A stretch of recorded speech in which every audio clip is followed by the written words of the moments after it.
Shri major Ravi. അർജുനായുള്ള തിരച്ചിൽ പുരോഗമിക്കുകയാണ്. 15-അംഗ സംഘം 3 ബോട്ടുകളിലായി അടിയൊഴുക്ക് പരിശോധിക്കാനായി അവിടേക്ക് പോയിരിക്കുകയാണ്. ഇനി ഒരു ഘട്ടം കൂടിയുണ്ട് അർജുനെ തേടിയുള്ള യാത്രയ്ക്ക്. ഒരു നാട് മുഴുവൻ അർജുൻ എന്ന സഹോദരന് വേണ്ടി നെഞ്ചിടിപ്പോടുകൂടി പ്രാർത്ഥനയോടുകൂടി കാത്തിരിക്കുന്ന ഈ ഒരു അവസരത്തിൽ ഇപ്പോൾ നടക്കുന്ന ഈ രക്ഷാപ്രവർത്തനം അല്ലെങ്കിൽ തിരച്ചിലിനെ കുറിച്ച് എങ്ങനെയാണ് പറയാനുള്ളത്?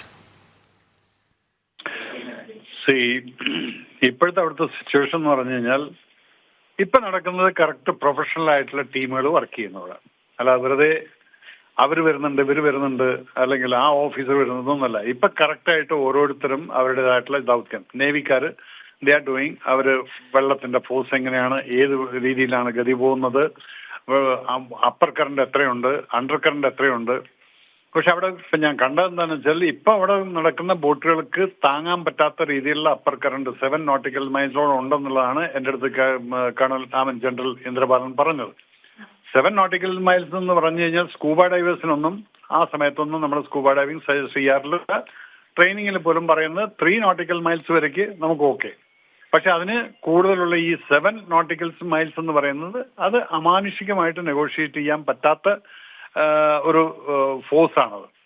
അപ്പൊ അവിടെ ഇപ്പൊ കിടക്കുന്ന ബോട്ടുകൾ പോലും ഇന്ദ്രപാലം പറഞ്ഞു, sir even this boats are not able to negotiate എന്ന് പറഞ്ഞാൽ അത് തരണം ചെയ്ത് പോകാൻ പറ്റാതെ. അപ്പൊ നല്ല ഡിഫിക്കൽട്ട് ആയിട്ടുള്ള സിറ്റുവേഷനിൽ കൂടിയാണ് നേവി പോലും അതിനെ എങ്ങനെ മെഷർ ചെയ്യാൻ പറ്റും, ഇതിന്റെ കറണ്ടിന്റെ ഗതി എത്ര സ്പീഡ് എന്നെല്ലാം നടത്തിക്കൊണ്ടിരിക്കുന്നത്.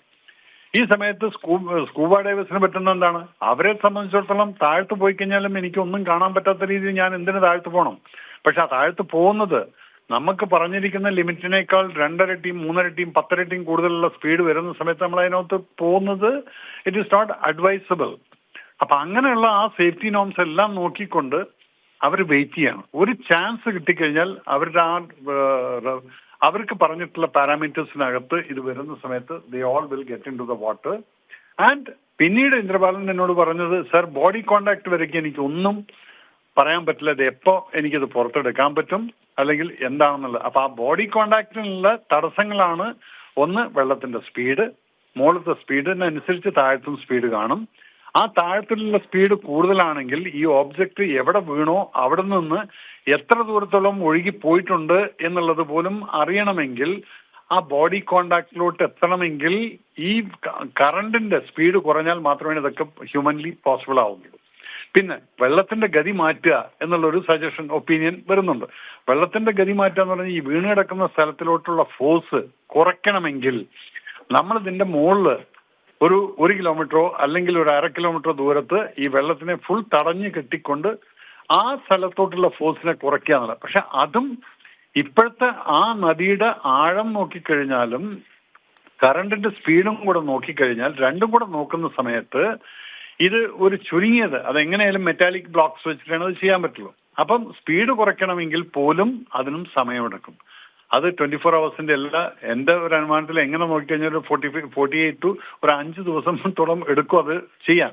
പക്ഷെ എങ്കിലും അവർക്ക് ശ്രമിക്കാം. പക്ഷെ ഡെപ്ത് അത്രയും കൂടുതലുണ്ടെങ്കിൽ എങ്ങനെ അത് ഗതി മാറ്റും എന്നുള്ളത് വലിയൊരു $1 million ക്വസ്റ്റ്യൻ ആണ് അവിടെ വരുന്നത്.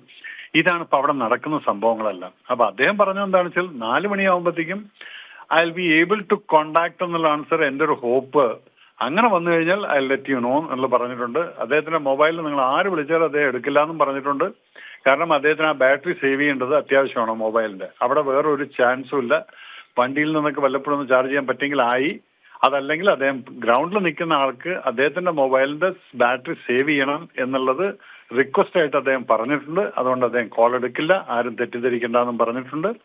എന്തെങ്കിലും അങ്ങനെ ഒരു ഹോപ്പ് വരുന്ന സമയത്ത് എന്നെ വിളിച്ച് പറയാമെന്നും പറഞ്ഞിട്ടുണ്ട്. വളരെയധികം നന്ദി ശ്രീ മേജർ രവി, ഈ അവസരത്തിൽ നമ്മോടൊപ്പം ചേർന്നതിന്.